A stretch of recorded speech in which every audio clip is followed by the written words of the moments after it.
Welcome. Welcome to all of you here in the church this morning, as well as those of you joining us online. You are welcome here, just as you are. This is a community in which we try to support each other as best we can on our spiritual journeys and through life. And this hour is, as always, a chance for us to realign ourselves with all that we hold sacred. And it's an invitation to give thanks for our blessings and to reconnect with the divine spirit and to surrender ourselves to the mystery in the company of others. So it's that opportunity for us to reconnect with our inner selves and with our community. You may know that this Wednesday, the 4th of October, is the feast day of St. Francis. On the other hand, you may not know that, but you do now. And I think of all the saints, probably St. Francis would be the favourite of Unitarians. In fact, the author John M. Sweeney, who's written several books about St. Francis, says he's a favourite of Christians and also widely admired by Buddhists, Muslims, Jews, spiritual independents, agnostics, and others, including people of native spiritual parts, he says. So I think he's covered pretty much everyone, and I think we're included in there somewhere too. He also said that Francis was not a theological person. He was even what you might call anti-theological. He tended to talk and write only about those things that he put into practice in his own life. And maybe that's another reason that he appeals so widely to so many people of different faiths and beliefs. So today's service, I'm not going to sort of go through the life of St. Francis, although I'll mention a few things, but it's mainly just inspired by what I think of as the spirit of St. Francis. So drawing on stories and prayers and hymns and so on that reflect his concerns and his interests. But first, as is our custom, let's begin by lighting our chalice candle as a symbol of our free religious faith. And I invite those of you online to light one with me.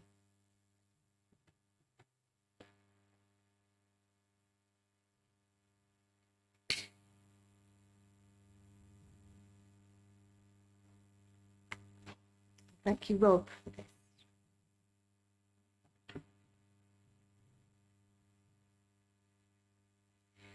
And I'm going to use some words by St. Francis, which are called his vocation prayer. So it's like a calling in. Most high, glorious God, enlighten the darkness of our minds. Give us a right faith, a firm hope, and a perfect charity, so that we may always and in all things act according to your holy will.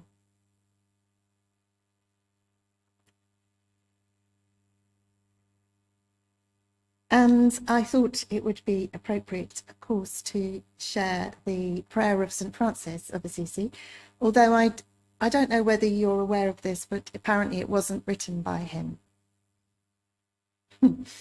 It first appeared, it seems, in 1912, and Francis lived from 1181 to 1226. So 1912 is quite a few years later, around 700 years later. And it turned up in this small spiritual magazine published in Paris called La Clochette, which I expect you know means the little bell, published by Father Esther Bucarel. And at that time, the prayer was called, and you'll have to excuse my French, literally, Belle prière à faire pendant la messe, meaning a beautiful prayer to say during the Mass. But it was published anonymously, so it's still a mystery who actually wrote it. But nevertheless, I think it bears his name because it seems very much in the spirit of his being. So let me share now with you the spirit of the prayer of St. Francis of Assisi, even if it isn't his. And to me, it's a very beautiful prayer. So yeah, here it is. Lord, make me an instrument of your peace. Where there is hatred, let me sow love. Where there is injury, pardon. Where there is doubt, faith. Where there is despair, hope. Where there is darkness, light. Where there is sadness, joy. O divine Master, grant that I may not so much seek to be consoled as to console, to be understood as to understand, to be loved as to love.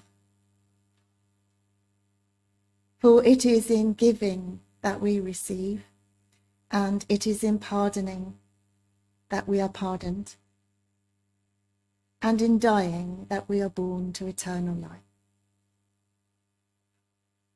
Amen. And surely if more of us could manage to put at least some of this prayer into practice in our lives, the world would be a kinder, gentler and more peaceful place. Now this prayer also exists as a song. It isn't in our hymn books, but nevertheless, we have a recording of it. And the words are slightly different from the prayer. It's called "Make Me a Channel of Your Peace." I think enough of you will know it to be able to sing along. And as it's a prayer, you might like to just remain seated as we sing. So I can't give you the words except on the screen. But let's sing together. Make me a channel of your peace.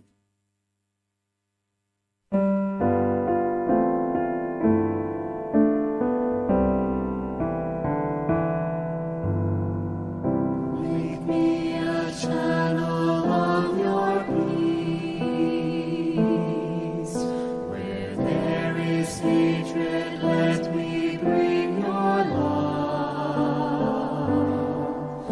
Where there is injury or pardon, Lord, and where there's doubt, true faith in you. Make me a channel of your peace.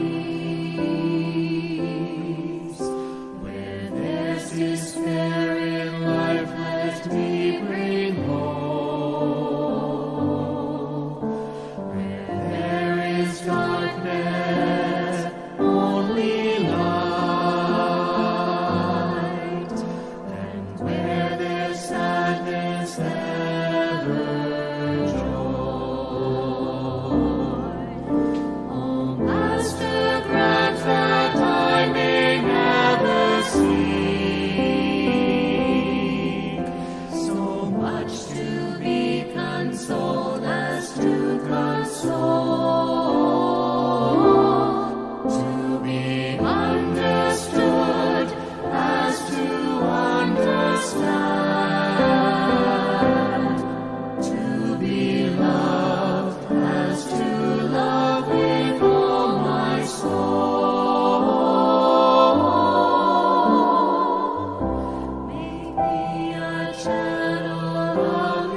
So Francis's life was one of conversion from the privileged son of a prosperous silk merchant, and by all accounts a keen partygoer, to a penitent and self-educated hermit, and then to the founder of a spiritual movement.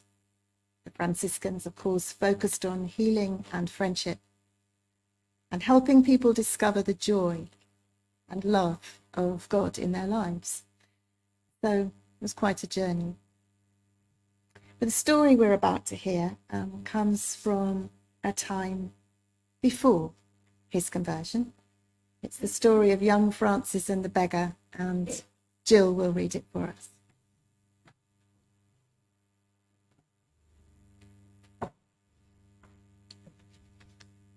Francis was working in his father's clothing shop, tending to wealthy customers. A poor, bedraggled man walked in. The man, one of the many beggars who lined the streets of Assisi, walked up to Francis and asked for money. We all know what the older Francis would have done, but the young Francis was busy, and so he did what busy people usually do. He impatiently told the man to wait his turn.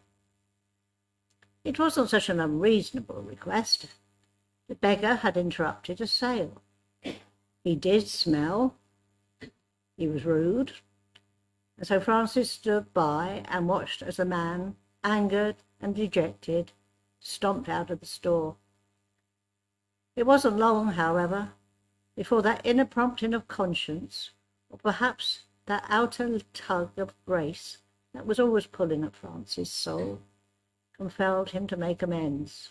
A few short moments after the beggar walked out, Francis told his customers to wait, as he quickly ran out of the store and caught up with the beggar in the street.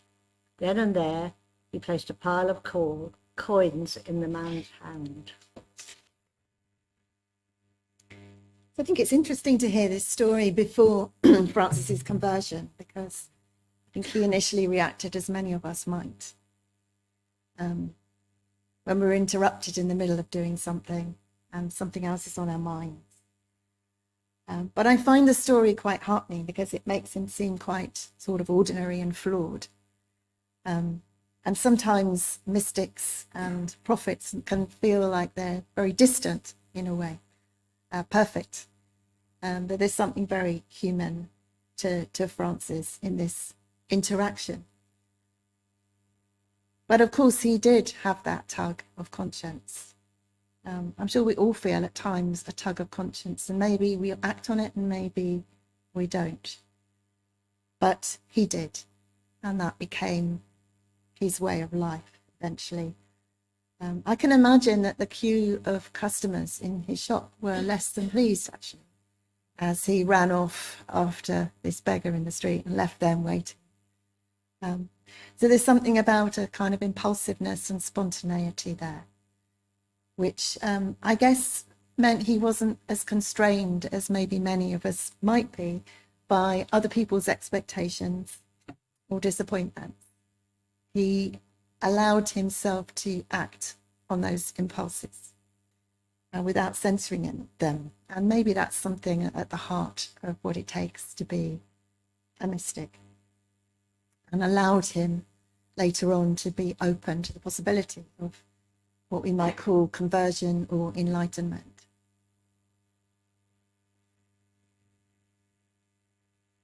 I think many of us know of St. Francis in the context of nature and the environment and his affiliation, his sort of ability to commune in a way with animals and nature generally. And of course, the current Pope Francis, named after him, has certainly evoked this love and concern for the environment. So our next hymn is from our hymn books. It's from our purple hymn book, and it's number 111. It's called "O Brother Sun," and the words are based on, they're not actually his words, but they're based on his words from a canticle that he wrote. And I think they give something of the flavour of not just an admiration or even just love for nature, but a kind of sense of really being immersed and of it, and communing with it. So you won't be happy to hear that I only have a piano accompaniment for this one. But the tune is quite well known. I think you will find that, I hope you'll find that you know it or you can pick it up quite quickly. So we're going to sing Oh Brother Sun, Oh Brother Sun, rather. You bring us light, all shining round in fiery might. So it is in the hymn book, 111, words on the screen, and some piano music to help you along. And do please stand for this one.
Oh, well done, everyone. I hope you managed, those of you at home, as well. Of course, you can't hear each other, which doesn't help. You're in splendid isolation. But it's a rather beautiful, it's a lovely tune, isn't it? And they're lovely words. So at this time, it's quite common in churches, although not so much in Unitarian churches, to hold services for blessings of animals. It did occur to me, I mean, what they usually do is invite people to bring their pets in. And it did occur to me to do that. I wasn't quite brave enough. I didn't think of it quite in, I think you'd need a bit more notice. But it is a lovely tradition where people bring in their pets. You know, you can see sometimes kids wandering along with a hamster in a cage and a dog on a lead and a cat in a box and so on. And they're blessed in the church, which is lovely because obviously pets are very much loved companions and part of the family and so on. And part of the spirit of St. Francis is very much to include the animals of our lives. So I thought that as a kind of nod to that tradition, in our reflection, we might just, if there is an animal in your life, or there has been an animal in your life that is loved still, or any animal that you might feel a connection with, you might like to just hold that animal in your heart and your mind and just bring them into the silence and imagine them being blessed by this spirit of St. Francis and by the Divine Spirit. you know, whether they're still with you on this earth or not, they're still with you in spirit. So as we enter some silence now, I invite you to do that if you would like to. And then we'll have some music.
So the writer Kent Nerburn says that Francis always acted like a person who had fallen in love.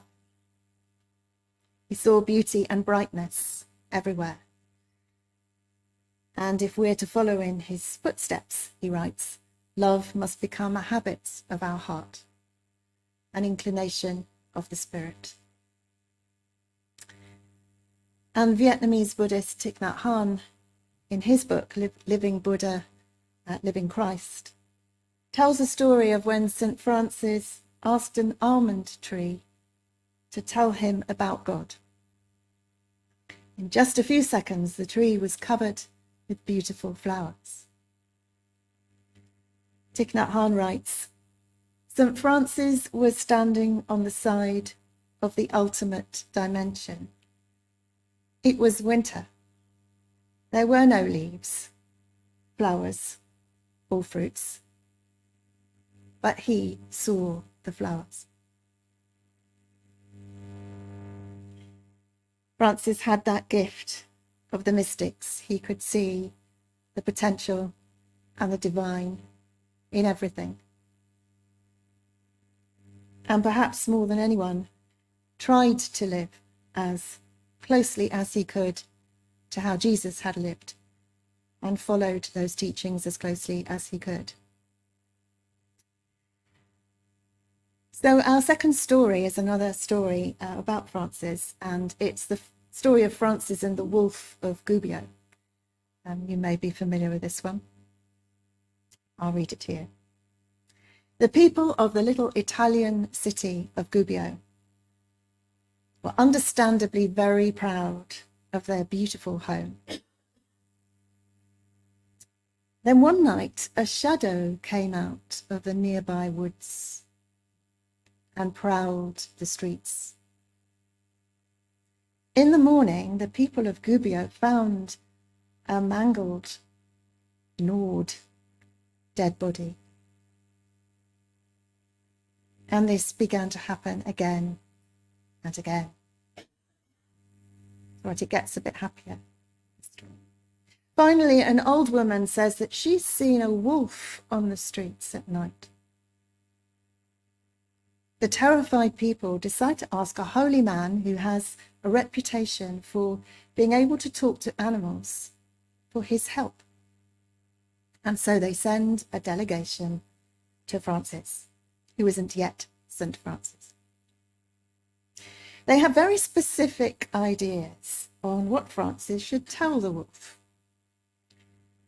First, they say, he should preach to him and remind him to obey the commandment against killing, and to follow Christ's commandment about loving God and loving your neighbours. And then, just in case, since, after all, a wolf is a wolf, he should tell the wolf to go somewhere else. Though Francis goes into the forest to meet the strange shadow and addresses it as Brother Wolf. And then he returns to the town square. He says, my good people of Gubbio, the answer is very simple. You must feed the wolf. The people are furious, especially with the suggestion that this uninvited beast in their midst is somehow to be regarded as their wolf. But they do feed it, and the killing stops.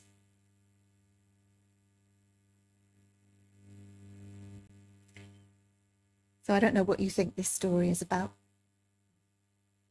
but I think there's quite a lot of layers to it. So, of course, we know about Francis's ability to relate, commune with the animals, including a wolf. He has no fear, no prejudice about the animal. Rather, he immediately regards this creature who is terrifying the people as Brother Wolf. There's an immediate putting himself on the same level as the wolf. He meets the wolf as an equal. And he seems to be able to talk to the wolf. I mean, whether it's in words or in spirit, I don't know. Well, the wolf is hungry, of course. Of course, the wolf is hungry. That's why he's killing. And it's obvious that if the people understand this and they're willing to meet his need in another way, then the killing will stop. So there's a lesson, I suppose, in humility from St. Francis, that we don't know best about the wolf. We need to find out what the situation of the wolf is. And then the generosity of being willing to meet the need of the wolf in some way that is a bit more palatable, let's say. It's an example of seeing the wolf not as just an enemy, but as a creature like us, who has needs,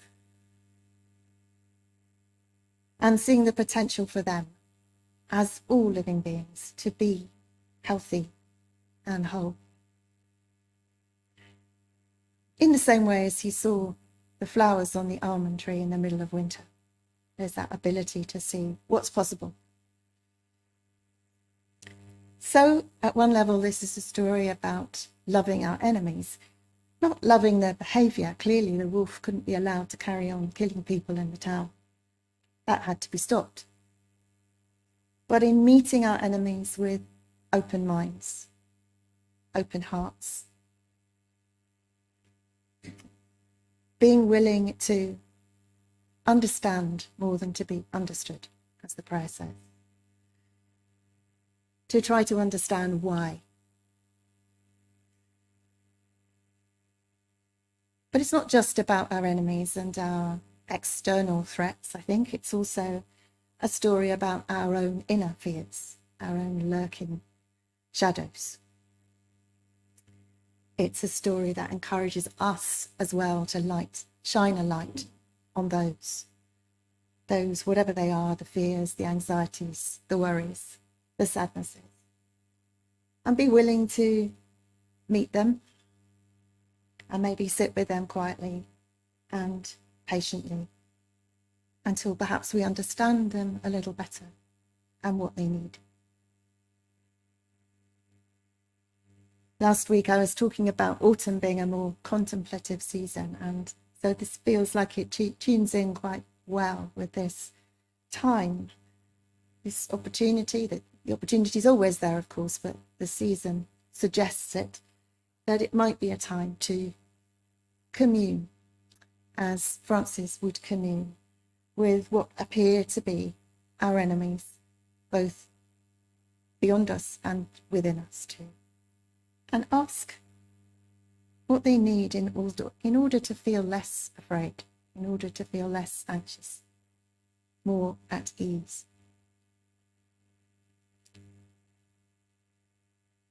So maybe the question for each of us at the moment is, what or who is the wolf in your life right now? What do they need? And how might you extend yourself, inwardly or outwardly or both, to understand them better? I think it's a hard thing to do.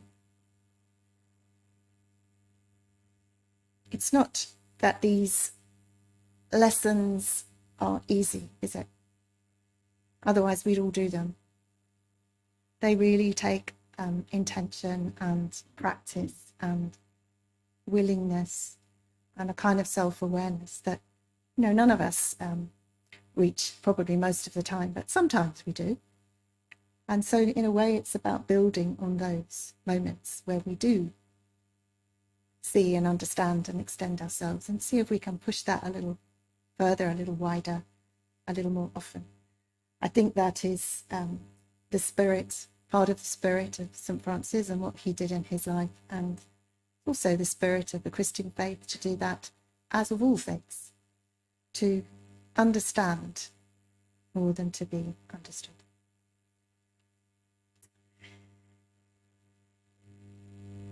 It's definitely work in progress for me, I can tell.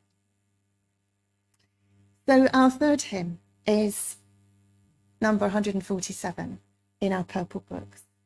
This is going back to nature and earth, root, stone, and tree, and that celebration of feeling the spirit of nature within us, not just around us, but within us. So let's sing hymn number 147 in the Purple Hymn Books, Spirit of Earth, Root, Stone, and Tree.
I think the chorus of that song is really at the core.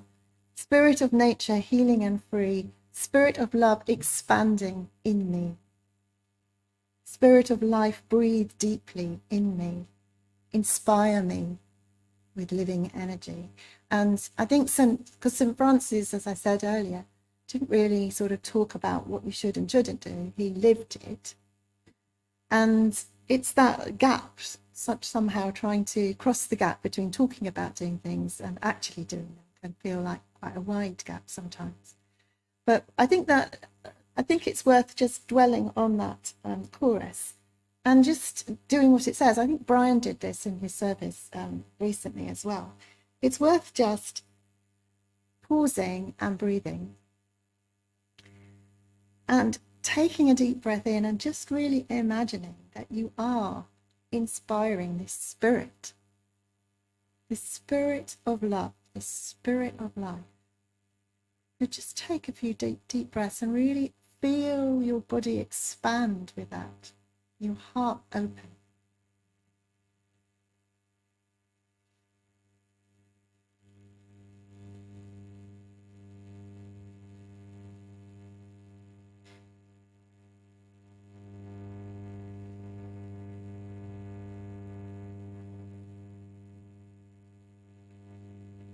Does it feel different?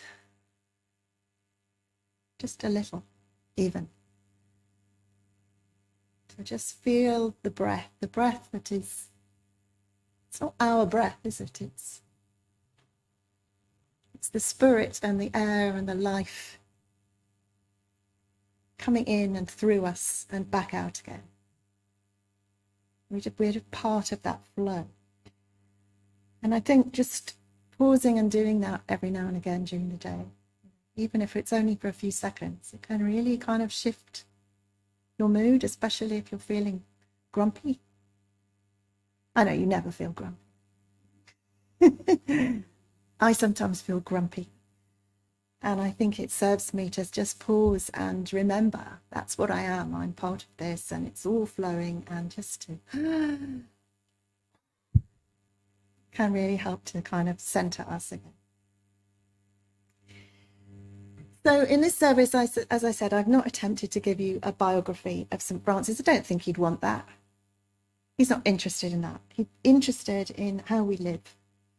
It's enough for us to know that he was a mystic and a lover in the real, true, widest sense of that word, and a seer of people, animals, plants, anything at all.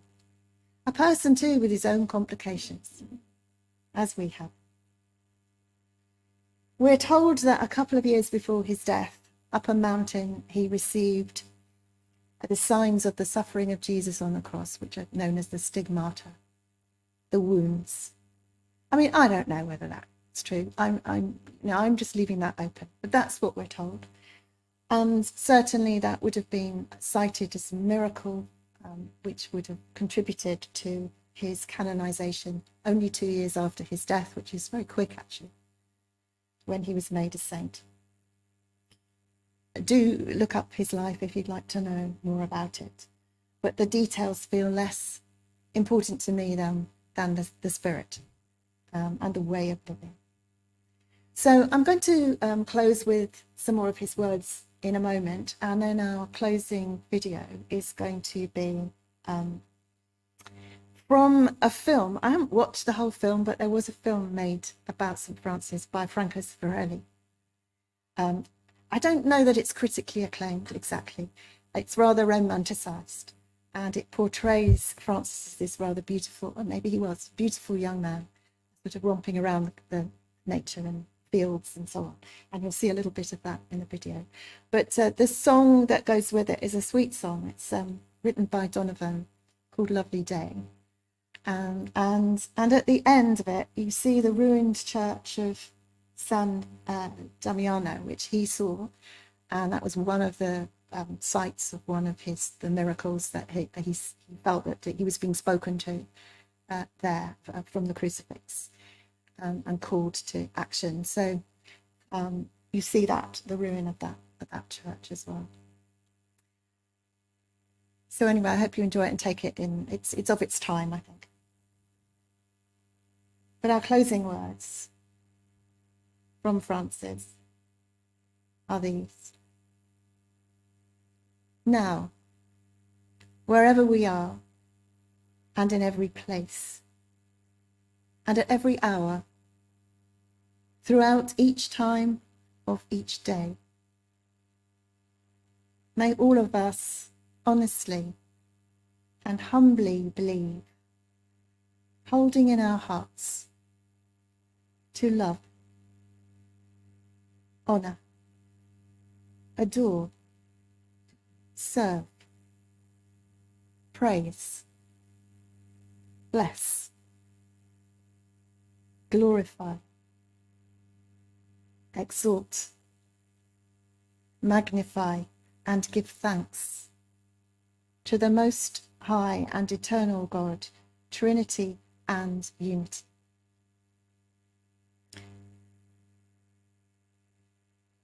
And whether or not you believe in God, I feel that the Spirit is the whole, the divine Spirit. He's talking to the whole, not talking to a particular vision or theology. He's talking to the whole, and I love that he finishes Trinity and Unity. So let's go well. I hope you have a lovely day and a lovely week, and also that maybe some of the spirit of St. Francis may be with you.